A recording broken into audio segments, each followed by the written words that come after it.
नमस्कार, मी प्रतिभा चंद्रन. तुम्ही मला नेहमी बघता ते राजकीय बातम्यांमध्ये. आज एक माझ्या अतिशय आवडीचा जवळचा जो विषय आहे की चित्रपट. तर चित्रपटाची एक स्टारकास्ट आपल्यासोबत आहे. 20 डिसेंबरला द रॅबिट हाऊस एक थ्रिलर असलेला जो चित्रपट आहे तो प्रदर्शित होतो. हिंदीतला चित्रपट आहे आणि पण एका मराठी माणसाने दिग्दर्शित केलेला आहे. माझ्या सोबत जे बसलेले आहेत ते सुद्धा कलाकार मराठी आहेत. तर आपण सगळ्यांची चर्चा करणार आहोत या चित्रपटाबद्दल. आणि सगळ्यात महत्त्वाची गोष्ट म्हणजे त्यांनी जो प्रदेश निवडलेला आहे जिथे केलेला आहे हा चित्रपट तो हिमाचल प्रदेशामध्ये केलेला आहे. काय वैभवजी, कारण काय होतं? हिमालयाचं आकर्षण आहे की काय? म्हणजे या चित्रपटाचं जे लोकेशन ते का निवडलं, का कथेची ती गरज होती? नमस्कार. लोकेशन का निवडलं म्हणण्यापेक्षा असं म्हणता येईल की त्या लोकेशनने आम्हाला निवडलं. बरं, असं झालं उलट गोष्ट.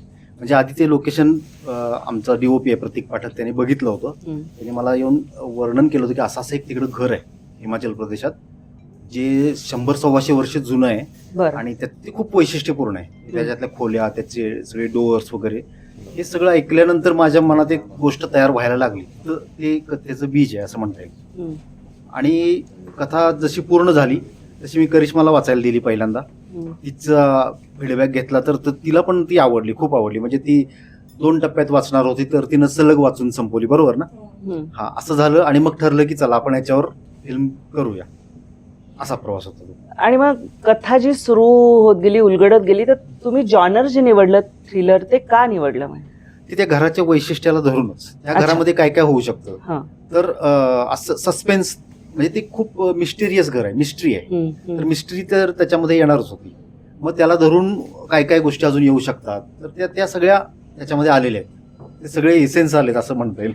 मग कथा करिश्मा सोबत आणखी कोणाकोणाला वाचायला दिलीत? कोणाशी बोललात? कोणाशी चर्चा केलीत? हो, पहिल्यांदा करिश्माला दिली होती. त्याच्यानंतर सगळ्या टीमला बसून एक स्क्रिप्ट पहिला ड्राफ्ट वाचला होता. त्याच्यामध्ये काही सजेशन्स आल्या, काही गोष्टी आल्या.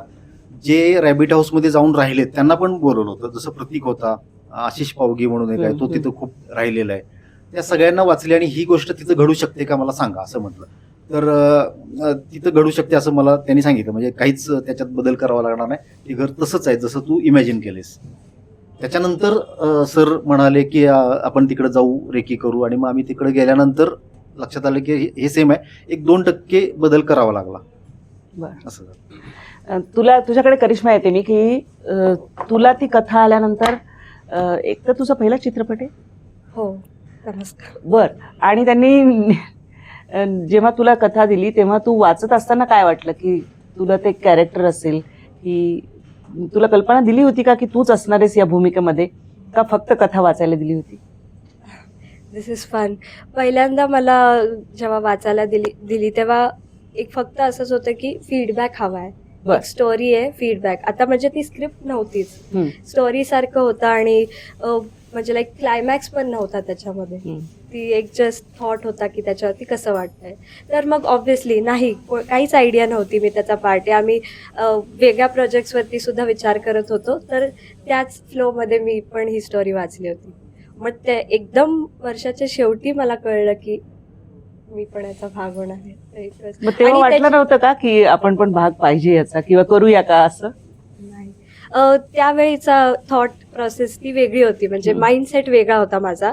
आणि पण एक गोष्ट मी सरांना स्क्रिप्ट ती स्टोरी वाचल्यानंतर सांगितलं, हे जे कॅरेक्टर आहे ना, म्हणजे जे मी प्ले केलंय, दिस गर्ल इज मी, असं मी जस्ट कॅज्युअली सांगितलं. आम्ही तुझ्याकडे यायचे की तुझ्याकडे का ही कथा कधी आली आणि तू या प्रोजेक्टचा भाग आहेस, या चित्रपटाचा भाग आहेस असं तुला? कारण याला आपण मी पाहिलेला त्याचा चित्रपट म्हणजे राजवाडे अँड सन्स, तो नक्की पाहिलेला. तुमच्यापैकी कोणी कोणी पाहिलेला असेल? वेल, वैभव आणि मी बरेच वर्षांपासून, 2-3 वर्षापासून आमचं आधी चालू होतं काही ना काही आपल्याला प्रोजेक्ट बनवायचा आहे. आणि वैभवने मला 2 स्क्रिप्ट आधी सांगितल्या होत्या, ऐकवल्या होत्या, पण ते वर्कआउट नाही झालं. तेव्हा ही जी स्टोरी त्यांनी नरेट केली त्याच्या 5-6 महिन्यानंतर परत एकदा की वी गॉट अ प्रोड्युसर आणि खूप सेन्सिबल टीम आहे आता. आम्ही भेटलो आणि मग तरी स्टोरी वाचायला. आणि ते जसं करिश्माने वाचली, मी पण 1 गो मध्ये वाचली. म्हटल्यावर लागलीच म्हणजे आमचं क्रिएटिव्ह डिस्कशन सुरू झालं त्यावरती, म्हणजे जसं की as a part of team, as if I sign the film, आणि आम्ही तेच असं व्हायला पाहिजे, असं करू शकतो, आणि मग जर्नी सुरू झाली त्या हिशोबाने. पद्मनाभकडे यायचं मला, कारण पद्मनाभचं वैशिष्ट्य असं आहे की त्याचा पण पहिला चित्रपट आहे, पण त्याचं संगीत पण या चित्रपटामध्ये. तू मला एकतर पहिल्यांदा या टीमचा भाग तू कसा झालास ते सांग, नंतर तुझ्याकडे कथा आल्यानंतर मग संगीत म्हणून म्हणजे म्युझिक पण तू देणार आहेस असं होतं का, काय नेमकं? नमस्कार. सो सर्वप्रथम मी संगीतच देणार होतो, बरं. आणि ते फायनल होतं की मी संगीतच देणार आहे या फिल्मसाठी. सो मामांनी मला नरेट केली, आणि केव्हा नरेट केली, ज्या वेळेला तो स्टोरी पण लिहिणार नव्हता, म्हणजे खूप आधी, त्याच्या पण आधी, जेव्हा प्रतीक रॅबिट हाऊसवरनं आलेला आणि आम्ही सगळी बसलेलो घरी. बाय द वे, हा माझा मामा. बरं. All in the family, all in the family, cinematographer. So तो रॅबिट हाऊसवरनं जस्ट आलेला, आणि आम्ही घरी असेच बसलेलो, आणि तो सांगायला लागला की रॅबिट हाऊस असं आहे, तिकडं अशा अशा खोल्या आहेत, आणि तिकडं सस्याचं घर जसं असतं तसंच ते घर आहे, कुठल्या पण रूममधनं एंट्री कुठनं पण होती. सो तिथनं ह्याचं सगळं सुरू झालं, ते बिल्डअप सगळं. आणि एक 2-3 महिन्यानं ह्यानं मला फोन केला की आपण अशी अशी फिल्म करतोय. म्हटलं कूल. आता मला वाटलं की म्युझिकच करायचं मला, आणि म्हणलं की ह्यात तू लीड कॅरेक्टर प्ले करतोस. म्हणलं नक्की. तर म्हणलं 100% म्हणलं 100%. म्हणलं डन. तर तो असा प्रवास होता. कथा जी आहे त्याच्यामध्ये OCD असलेली व्यक्ती, म्हणजे नेमकं कथाबीज तुम्ही जेवढं सांगू शकाल 20 तारखेपर्यंत लोकांना रिव्हील न होता, कारण थ्रिलर असल्यामुळे काय होतं की ती मजा कळायला नको फारशी, पण उत्सुकता वाढायला पाहिजे. हा, म्हणजे आता एक कपल हनीमूनसाठी महाराष्ट्रातून हिमाचल प्रदेशमध्ये जातं, आणि त्यातला जो नवरा आहे त्याला मानसिक विकार आहे की कुठलीही गोष्ट त्याला परफेक्ट पाहिजे. आता हा मोबाईल असा तिरका ठेवला की तो अस्वस्थ होणार, बरोबर, तो सरळच ठेवला पाहिजे. कुठल्याही प्रश्नाचं उत्तर लॉजिकली मिळालंच पाहिजे, तो नाही मिळालं की तो एकदम चिडणार, असं ते कॅरेक्टर आहे. आणि काय प्रश्न होता? हा, प्रश्न असा होता की मग त्यातनं ती कथा कशी पुढे जाते, आणि कितपत तुम्ही जेवढं सांगू शकाल, कारण थ्रिलर असल्यामुळे मी. मग आता हनीमून साठी आलेले एक नवीन मुलगी आली त्याच्याबरोबर त्याच्या आयुष्यात, आणि त्याला हे कळतं की हा माणूस विचित्र आहे, याच्याबरोबर आयुष्य काढणं अवघड आहे. आयुष्य काय, ते हनीमूनचा आठवडा पण काढणं अवघड. अशी परिस्थिती झाल्यानंतर काय काय गोष्टी घडू शकतात, आणि त्यांच्यामधला जो तणाव आहे, आणि तो तणाव बघणारे ते रॅबिट हाऊसचे ओनर आणि त्यांचा मुलगा, म्हणजे पद्मनाभनं जो रोल केलाय मोहित, ते जेव्हा बघत असतील तेव्हा त्यांच्या काय रिॲक्शन्स असतील.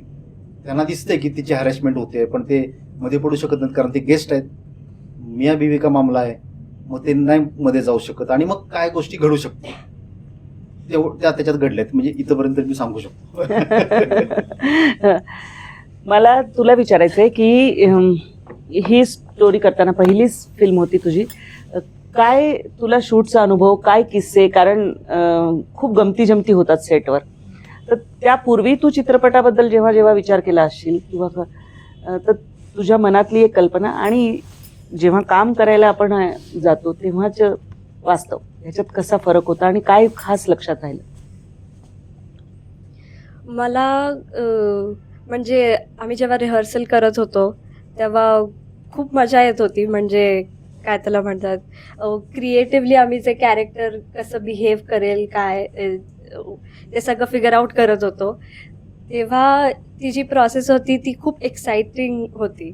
त्यामुळे मी अशी होते की सेटवर जाऊन तर मला फार मजा येणार आहे. पण आता मी जेव्हा शूट करून परत आली आहे तेव्हा असं वाटतंय की जेव्हा ते ॲप्लिकेशन साईन केल्यासारखं, की एक ट्रेनिंग लर्निंग सारखं, कारण सगळे फील्ड्समधले लेजंड्स मी म्हणू शकते, ऑलरेडी किती काम केलं आहे त्यांनी, तर प्रत्येकाची प्रोसेस कसे ते म्हणजे कॅरेक्टर असो किंवा कोणतंही काम त्यांना तिथे दिलं असेल तर ते कसे ते काम करतात ते माझ्यासाठी लर्निंग फेजच असे तुम्ही म्हणू शकता. तर फिल्ममध्ये काम करणं, त्याचं पोस्टसुद्धा, तर ते माझ्यासाठी खूप असं अमेझिंग आणि लेसन्स सारखं होतं. ज्या टेरेनमध्ये तुम्ही सगळं शूट केलं ना, तिथे बरेच चित्रपट त्या भागामध्ये असे झालेले आहेत, आणि एक सगळं वेगळं त्याची आपण जर टॉपोग्राफी बघितली, सगळं बघितलं तर वेगळं आहे. काय तुझा पण अनुभव होता आणि स्थानिक लोक तिथले, कारण एका प्रांतातून आपण जातो दुसऱ्या ठिकाणी जाऊन शूट करतो, तेव्हा स्थानिक लोकांची इन्व्हॉल्वमेंट होती का? कसं सगळं ते इंटरॅक्शन? वेल, हिमाचलमध्ये तर आधी पण भरपूर लोकांनी शूट केलं आहे, पण वैभवचं जे व्हिजन होतं ते थोडं वेगळं होतं त्या बाबतीत. इफ यू सी त्याचं बाकी पण तुम्ही पिक्चरायझेशन बघाल तर इट्स नॉट ऑल मुशी एक मिस्टरीयस एलिमेंट आहे त्यामध्ये, आणि होय. तो आमच्या डीओपीने खूप छान काम केलं आहे त्याला दाखवण्यात. रिगार्डिंग लोकल कॅरेक्टर्स भरपूर आम्ही घेतले आहेत तिथे to add the flavour of local culture. म्हणजे इथं आम्ही तिघच जण होतो फक्त, पद्मनाभ, करिश्मा आणि मी. बरोबर. आणि बाकी 2 कलाकार आम्ही तिकडले होते, मेन कॅरेक्टर प्रीती आणि गगन प्रदीप, आणि बाकी सगळे कॅरेक्टर्स लोकल होते. त्यामुळे तुम्हाला कुठेच आम्ही तो फ्लेवर लूज न करता एक प्रॉपर बॉलिवूड फिल्म आणि कंटेम्पररी कॉन्टेंट बनवला आहे असं आम्हाला वाटतं. USP काय वाटते की का लोकांनी यावं आणि ही बघावी फिल्म? खरं तर वैभव सरांचं डिरेक्शन आणि त्यांचं जे विजन होतं ते इतकं स्ट्रॉंग होतं आधीपासून की त्यांनी रॅबिट हाऊस होमस्टे हिमाचलमध्ये बघितला नव्हता जाऊन, तरी पण त्यांनी एक स्टोरी लाईन तयार केली. त्या स्टोरी लाईनमध्ये असं होतं की ह्या काचेतनं काय पण ते ह्या काचेमधनं तो तिला तसा बघत असेल, किंवा होमस्टेच्या बाहेर खूप लांब वॉशरूम असेल, ते त्याला नव्हतं माहिती. आम्ही जेव्हा तिकडे गेलो त्यावेळेला आम्हाला समजलं की तू जे बघितलंस तेच आहे ते. म्हणजे तू कसं काय करू शकतोस, एवढं स्ट्रॉंग विजन आहे त्याचं. सो त्यासाठी फिल्म बघा. आणि त्यामध्ये फोक कल्चर आम्ही हिमाचली प्रमोट केलंय खूप. बरोबर. फोक सॉंग्स आहेत 2 हिमाचली. ॲपॉननी गाणं गायलंय त्यामध्ये एक. सो त्यासाठी बघायला पाहिजे असं वाटतं. येस. ज्ञानेश्वर माझा सहकारी इथे. ज्ञानेश्वर, तुला काय विचारायचं आहे या स्टारकास्टला? सर, मला तुम्हाला एक प्रश्न विचारायचा आहे की तुम्ही सर्व टीम, पूर्ण टीम एकत्रित केव्हापासून आलात आणि तुमच्या मनामध्ये कसं सुचलं की हा चित्रपट काढला पाहिजे, हा चित्रपट जनतेपर्यंत पोहोचला पाहिजे? एकत्रित तर आधी DOP आला, प्रतीक पाठक. नंतर त्याने मला सांगितल्यानंतर मला वाटलं की याच्यावर सिनेमा करायला पाहिजे. मग करिश्माला स्क्रिप्ट वाचायला दिली, ती आली. अमित रियानला दिली, पद्मनाभला दिली, आणि बऱ्यापैकी त्याच्यात काही कन्फ्युजन नव्हतं. ही स्टारकास्ट असणारच होती काहीही करून, आणि ती पहिल्यापासूनच होती. आणि ती सतत बरोबर होती यासाठी की आम्ही खूप त्याच्यावर वर्कशॉप्स केलेत किंवा चर्चा केल्यात. एक कॅरेक्टर भले तो 8 दिवसाचा स्पॅन असेल, पण त्यांचं 20 वर्ष मागचं आयुष्य, 20 वर्ष पुढचं आयुष्य काय असेल ती कल्पना करून त्याची आम्ही तयारी केली होती. त्यामुळे ते सगळं बॉन्डिंग तिथं सेटवर गेल्यानंतर झालं असं नाही, ते खूप आधीपासून होत गेलं तसं. या सगळ्यामधून एक निश्चित होतंय की खूप वेगळा सिनेमा आपल्याला बघायला मिळणार आहे. 20 डिसेंबरला तो तुम्हाला पाहायचा आहे. पण मी या दोघांना सुद्धा विचारणार आहे की USP काय, कारण पद्मनाभला विचारलेत. तुला काय सांगायचं की काय USP आहे की तुमचा चित्रपट येऊन दर्शकांनी बघावा आवर्जून? मला असं वाटतं ह्या फिल्ममध्ये दोन्ही प्रकारचे झोन्स आहेत, क्लास प्लस मास. म्हणजे मल्टिप्लेक्स आणि सिंगल थिएटर्स दोन्ही प्रकारची ऑडियन्स किंवा OTT ऑडियन्स म्हणाल तुम्ही तर खूप कंटेम्पररी सब्जेक्ट, तशा मॉडर्न प्रेझेंटेशन त्याचं आहे विदाउट लुझिंग द डेप्थ, आणि ते खिळून ठेवेल ऑडियन्सला, मला असं वाटतं. तर यांनी सांगितलं तसं मासचा कॉन्टेंट मी असं सांगेन की आपल्याला हल्ली पिक्चरमध्ये सगळं बघायला आवडतं. तर तुम्ही एक जॉनर म्हणताय थ्रिलर, पण मी स्पॉइल करते की याच्यामध्ये सगळं बघायला मिळेल. सस्पेन्स, ड्रामा, कॉमेडी, रोमॅन्स सगळं आहे याच्यामध्ये. तर त्यामुळे एन्जॉय करता येईल थिएटरमध्ये. तुम्ही बघताय की सगळी ही जी टीम आहे ही खूप एक्साइटेड आहे, खूप उत्साहित आहे, आणि 20 तारखेला त्यांचा हा चित्रपट येतोय. तो अवश्य जाऊन चित्रपटगृहामध्ये बघा, आणि तुमच्या काय प्रतिक्रिया असतील त्या आमचा हा व्हिडिओ बघून त्यानंतर चित्रपट पाहिल्यानंतर कळवायला विसरू नका. या स्टारकास्टबद्दलचं किंवा ज्यांना तुम्ही सिनेमात आधी पाहिलेलं आहे त्यांच्याबद्दल सुद्धा तुमचं काय मत असेल ते निश्चित कळवा, आणि चॅनलला सबस्क्राईब करायला विसरू नका. तुर्तास या टीमसोबत मी आपली रजा घेते आणि चित्रपटाला खूप खूप शुभेच्छा. थँक्यू.